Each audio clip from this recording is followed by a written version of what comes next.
And to finish on a high note, let's talk about Toronto, a team that finished 4-0 in these first 2 weeks of the Major One qualifiers. Definitely better than I expected them right out of the gate. And where would you put them? Because I think both of us were thinking. Oh, I was thinking a little bit lower than you, so I was, thinking maybe somewhere around fifth or sixth, and then they're kind of fighting for that fourth through sixth spot. But it certainly seems like they should be considered in probably the top three, maybe even the top two if you're not entirely convinced of Optic with Hook right now. So where would you kind of put them if you're, we're not doing our entire power rankings, we'll do that on the next show, but where do you think Toronto is after these first few weeks of the CDL season? I really honestly don't have a good answer. Obviously, anybody who's listened to the past couple episodes knows how excited I've been about what we've seen very early on with this Toronto roster, but it's a weird spot because longtime Ego Chall listeners also know just like how much I believe in FaZe and those guys and the talent on that roster. And obviously I understand Toronto beat Atlanta already this season, but how much stock can we put in this early sample size and how much can that impact the power rankings to the point of like Toronto jumping FaZe, for example? I don't have a solid answer to those questions, and I don't think I would want to move them. But for the record, I mean, I like you said, I had Toronto fourth heading into this season, so I'm very confident with where I rated them beforehand. And if I had to, gun to my head right now, I would probably keep them fourth.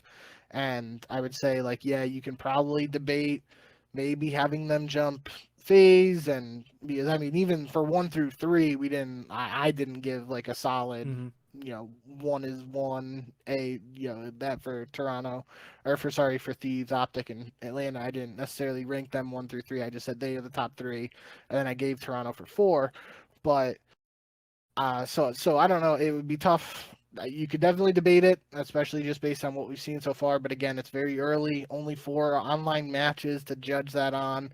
But it is definitely encouraging signs for Toronto. Which again, just overall grand picture, this was a team that has lost Scrappy and Envoy. Envoy, literally a world champion, Scrap, an MVP caliber player for his 2 years in the CDL, a rookie of the year, and they haven't missed a beat after losing two players like that. Sure, you can look at, you could argue the statistical numbers that Envoy put up while playing for Toronto. We can have that debate too, but end of the day, Envoy's a really good player. So Scrap, and there were the off-season talks where Toronto was just like, yeah, we just can't feasibly keep this roster together of Inside Kleenex, Scrap and Envoy. Scrap and Envoy obviously go to their quote-unquote super team, which is looking like that's paying off early on.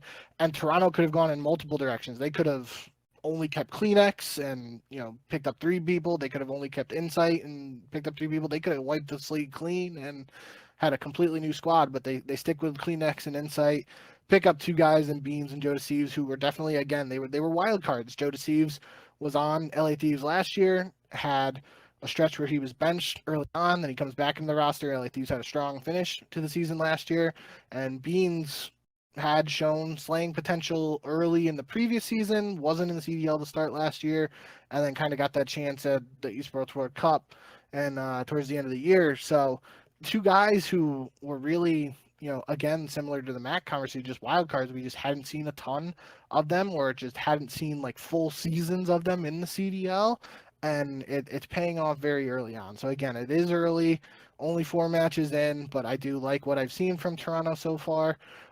Definitely wasn't the hardest schedule for them this week. Obviously, they played Vegas and then they played Miami, and they started strong against Miami. They lose 2 maps in the middle there, 3-4 with a close skyline hardpoint, which goes back to the bow cage comparison I brought up earlier. But they clutch up in the searches against Miami, win 12-2, round count 2-6-1. So that's got to be encouraging there. But yeah, end of the day, Toronto's 4-0, so they're in a good position. That's where you want to be after 4 matches, no matter what team you are.